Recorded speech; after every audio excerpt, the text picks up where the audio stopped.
Our first reading from the Acts of the Apostles is the conclusion of the council, the first council of Jerusalem. There was a great debate within the early church. Did Gentiles, or those who were not Jewish, have to become Jewish first to become a Christian? And it was one that divided the community. This was a very, very serious discussion. There were some who said that indeed you would have to become Jewish first and follow all of the dietary and religious laws to become a Christian. And St. Paul went out and he preached the gospel to Gentiles and they came to faith. And so they brought the apostles back to meet in Jerusalem to talk about this issue that was dividing the church. Division in the church continues today. And I think we can learn a very important lesson from what they achieved at this first council, the Council of Jerusalem. So they looked at what was occurring. And to kind of give a summary, the Holy Spirit was poured out on these Gentile believers, and they indeed had faith. And this was reported back to the apostles.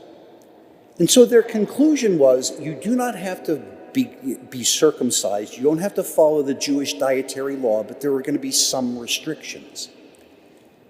But you did not have to become Jewish to become a Christian. I think we can learn a lot of lessons from this, because I think in today's church there are many discussions, and some of the people, at either extreme will not be placated with anything, but it is their way and their way only.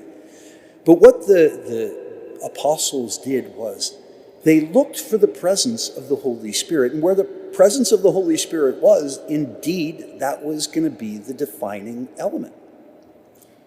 I think in some of the great discussions today within our church, do you do this or do you do that?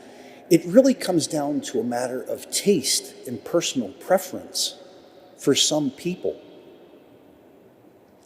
But do they ever look for where the Holy Spirit is? Particularly in those people who think and act a little bit differently. Because where the Holy Spirit is, it is a sign of God's movement and action.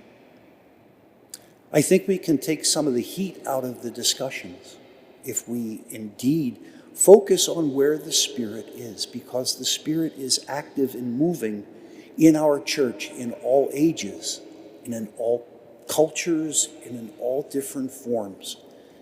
And it's up to us to have our eyes opened. And when we look and talk about and criticize other people, to do it with love.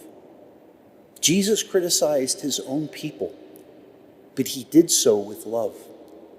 Others can be critical of other people without an ounce of love. That is not what the church teaches. That is not how the church behaves. That is not how the church lives. May we talk to each other in love. May our eyes be open to the movement and action of the Holy Spirit in our world. And may we celebrate the presence of grace in so many different ways, and in so many different expressions of our beautiful faith.